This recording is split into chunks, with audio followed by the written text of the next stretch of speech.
Bismillahirrahmanirrahim.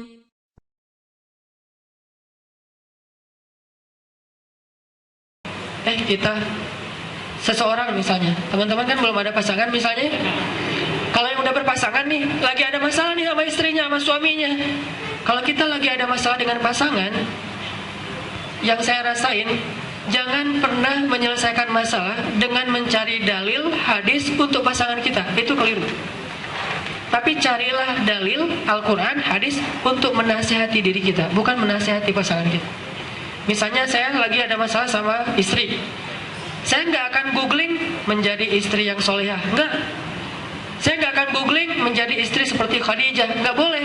Kenapa? Kalau saya googling nyari ayat hadis cerita tentang istri-istri yang solehah, saya tuh makin ngerasa saya benar dan istri saya salah dan akan menjudge dia. Ini keliru mencari nasihat. Harusnya saya googling gimana menjadi suami yang penyabar, gimana menjadi suami yang ideal, menjadi suami yang akhlaknya lebih baik, suami seperti Ali bin Abi Thalib. Ali itu kan jawarannya Quraisy ya, sama kayak Umar tuh jawarannya Quraisy. Kalau ada yang macam-macam sama Umar, langsung digini-giniin, nggak berani kan? Berani lo sama gua nih lo lihat nih, kan nggak ada yang berani sama Umar. Jawarannya Quraisy. Mau hijrah aja, Umar mau hijrah nih, dia ngomong, ya ayyuhan nas, ya ma'syara Quraisy, fa'lamu anni muhajir. Wahai manusia, wahai orang Quraisy, ketahuilah saya pengen berhijrah. Siapa yang pengen istrinya jadi janda, anaknya jadi yatim, tunggu saya di balik bukit ini. Ada yang berani nungguin nggak? Nggak ada. Umar di luar ditakuti, tapi di dalam rumahnya ketika dimarahi istri, diem aja. Ya mah, aduh mah, ya mah gitu ya. Ini orang cowok sejati nih. Dia bukan takut kepada istri, tapi menghargai istrinya. Akhirnya keluar nyari teman, ke rumah Rasul, pengen curhat sama Rasul habis dimarahi istri gitu. Baru di depan rumah Rasul dengar Rasulullah juga lagi dimarahin istrinya. Wah, sama ini nasibnya. Nabi keluar pengen nyari teman, ternyata ketemu Umar. Rasulullah, jalan. Rasul, saya tuh tadi keluar pengen curhat sebetulnya habis dimarahin istri, tapi nggak sengaja, maaf ya Rasul, saya ngedengerin Rasul juga lagi dimarahin istrinya. Apa kata-kata Rasul? Ya, tapi bagaimanapun dialah yang mengurus rumah saya, dialah yang mengurus saya, dialah yang mencuci baju saya, dialah. Yang disebutin itu kebaikan istrinya. Nabi itu nggak pernah ngeluarin hadis, padahal kan hadis itu punya siapa? Rasulullah sendiri kan? Nggak mungkin kan Rasulullah ketika ngomong, ada tuh hadis riwayat Bukhari, nggak mungkin kan? Rasul sendiri yang mengatakan. Kalau kita kan riwayat Bukhari, Muslim atau riwayat siapa lah pokoknya lupa gitu, pernah baca. Kalau Rasulullah kan mantap banget tuh. Sesungguhnya saya bersabda kan. Kalau kita kan sesungguhnya Rasul bersabda nih. Kalau Rasul, aku yang bersabda, lebih kuat mana sama riwayat Bukhari? Nggak ada riwayat-riwayatan nih. Dari Rasulullah diriwayatkan oleh Rasulullah. Bisa aja Nabi mengatakan, wahai Aisyah, wahai Hafsah, wahai istriku, seandainya saya boleh menyuruh manusia sujud kepada manusia, saya suruh perempuan sujud kepada suaminya. Nabi ngomong gitu nggak ketika Aisyah atau Hafsah lagi ngambek? Enggak. Nabi ngomong kayak gitu nasihatnya kalau lagi normal. Tapi kalau lagi ada masalah, Nabi nggak mau pakai dalil. Ini luar biasa nih, ini unik nih. Nabi aja pemilik hadis, kalau lagi ada masalah sama istrinya, Nabi nggak mau tuh pakai dalil untuk menasihati istrinya dalam kondisi lagi nggak nyaman, apalagi untuk menghakimi istrinya. Nabi cuman menyebutkan kebaikan istrinya. Nanti kalau udah normal, Nabi baru ngomong, ya Aisyah gini, disebutin hadis-hadis keistimewaan perempuan yang solehah. Jadi siapa kita ketika lagi ada masalah sama seseorang ngeluarin hadis? Padahal bisa jadi walaupun hadis itu sahih, tapi tempatnya tidak tepat, sehingga membuat dia justru seolah-olah tidak menerima kebenaran dari agama Allah Subhanahu Wa Taala. Tunggu sampai normal, sampai nyaman, baru kita ngomongin tentang nasihat-nasihat hadis ataupun ayat Al-Quran. Intinya teman-teman, cari dalil untuk menasihati diri kita sendiri. Jangan cari dalil untuk menasihati pasangan kita. Pernah juga Rasulullah lagi marahan sama Aisyah, dan ini wajar banget lah, suami istri ada keributan kecil itu biasa. Jadi ceritanya Rasulullah lagi marahan sama Aisyah. Saking Aisyah lagi emosi gitu, Aisyah bilang, ya udah, kalau nggak kita bisa beresin berdua, mending saya pengen ngomong ke ayah saya aja. Kita ke rumah ayah saya aja, biar ayah saya yang memutuskan. Coba, Aisyah mau ngelapor ke ayahnya tentang Rasulullah, padahal ayahnya itu adalah muridnya Rasulullah, umatnya Rasulullah, lebih rendah daripada murid lagi tuh. Rasulullah marah? Enggak. Ya udah, aku anterin ya, kata Rasulullah.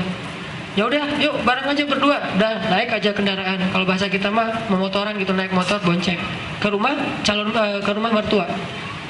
Sampai di rumah Abu Bakar, terus Rasulullah masuk, kata Abu Bakar, ya Rasulullah, kalau butuh apa-apa panggil aja biar saya yang datang ke rumah Rasul. Kenapa Rasul datang ke rumah saya? Ini kayak nggak pantas gitu.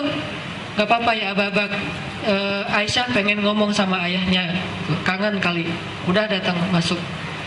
Terus kata Abu Bakar, ya Rasulullah, ya Aisyah, ada apa yang bisa saya bantu? Kata Rasulullah ke Aisyah, Aisyah, boleh nggak saya ngomong duluan? Coba, mau ngomong aja seolah-olah minta izin kepada istrinya Rasulullah tuh. Aisyah, boleh nggak saya ngomong duluan? Kata Aisyah, boleh, tapi jangan ngomong kecuali kebenaran lo ya. Coba, Rasulullah kapan pernah berdusta? Kapan Nabi pernah berbohong kan? Boleh ngomong, tapi jangan ngomong kecuali yang benar. Abu Bakar marah, tersinggung ketika Aisyah ngomong kayak gitu ke Rasulullah. Langsung Aisyah didorong gitu sama Abu Bakar, ya Aisyah, wa ma yantiqu 'anil hawa in huwa illa wahyun yuha. Muhammad itu nggak pernah bicara dengan hawa nafsunya, semua wahyu dari Allah SWT. Terus gimana kamu mengatakan bahwa Rasulullah akan berdusta? Ya Aisyah, dia itu Rasulullah. Marahlah Abu Bakar. Ketika Abu Bakar mau dorong lagi Aisyah, Rasulullah langsung ngebelain Aisyah, menengahi di antara Abu Bakar dan Aisyah. Kemudian Rasulullah mengatakan, ya Abu Bakar, jangan marahi istri saya. Kami tidak datang ke sini agar kamu memarahi istri saya, Abu Bakar. Ya maaf ya Rasulullah. Terus Rasulullah ngelihat ke belakang ke Aisyah, Aisyah, tuh lihat aku belain kamu kan, kata Rasul. Coba, apakah Nabi ngeluarin hadis sahih riwayat Bukhari Muslim? Enggak sama sekali. Aisyah, tuh lihat aku belain kamu kan, kata Aisyah. Ya udah, gimana sekarang? Ya udah pulang aja daripada ntar orang itu marah lagi. Ya udah pulang nih, beres kan masalahnya.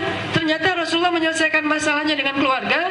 Bahkan kadang nggak ujuk-ujuk langsung pakai dalil. Ini hadisnya sahih loh Aisyah, Bukhari sendiri yang ngeriwayatin, Rasul sendiri loh. Kenapa nggak pakai dalil itu? Karena beliau tahu situasi yang nggak tepat. Kalau hanya menyampaikan dalil doang, itu bakal ditolak. Itu namanya hikmah. Ud'u ila sabili rabbika bil hikmah. Dan hikmah itu artinya wise, bijaksana, menempatkan sesuatu pada tempatnya. Jadi cari nasihat, cari taklim, cari dalil buat ngenasehatin diri kita, bukan menasehati pasangan kita. Lagi nanti kalau misalnya suatu saat teman-teman udah hijrah status, udah nikah nih, ada masalah, segera cari dalil untuk diri kita. Kalau suami, cari ayat atau hadis gimana menjadi suami yang penyabar. Ketika ditanya oleh seorang sahabat, ya Rasulullah, idealnya suami itu sabar kayak gimana ya Rasulullah? Berapa kali dalam sehari dia harus bersabar atas kekurangan istrinya, gangguan istrinya? Tahu jawaban Rasul berapa? 70 kali sehari. Jadi kalau masih 10 kali, 20 kali, dia harus sabar.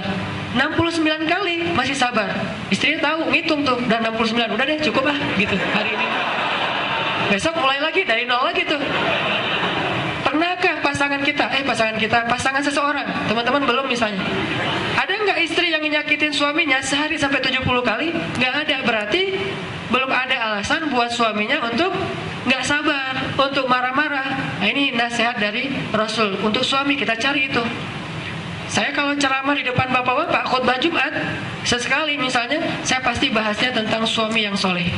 Kalau ceramahnya di majelis taklim ibu-ibu tentang istri yang solehah, nggak akan dibalik. Karena kalau saya balik, saya jadi provokator dengan agama Allah.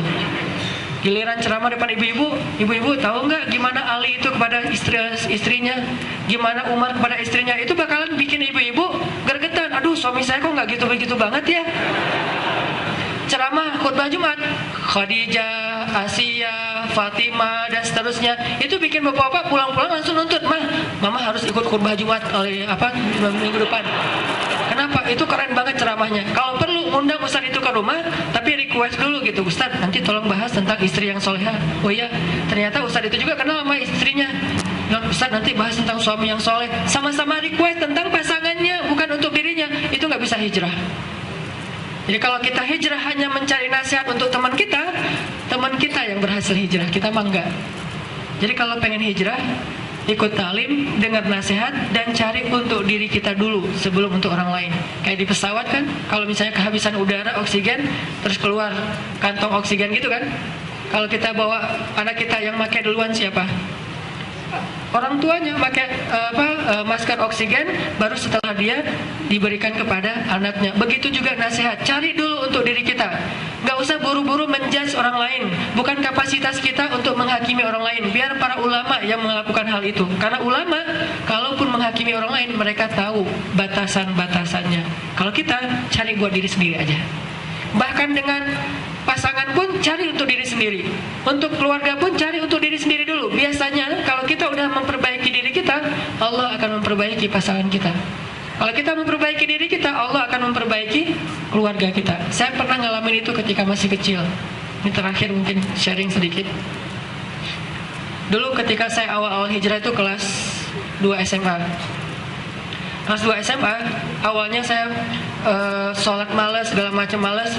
Sejak datang satu dakwah yang keliling dari satu masjid ke masjid yang lain gitu, saya kayak ngerasa, wah nyaman banget nih, jadi rajin ke masjid. Saya ganti pakai jubah putih-putih, sorban putih gitu kan, pergi ke masjid setiap hari. Subuh-subuh yang biasanya malah nggak pernah sholat subuh kecuali di jamak, ini jamaknya istiqomah banget nih, menjamak sholat subuh dengan sholat duha.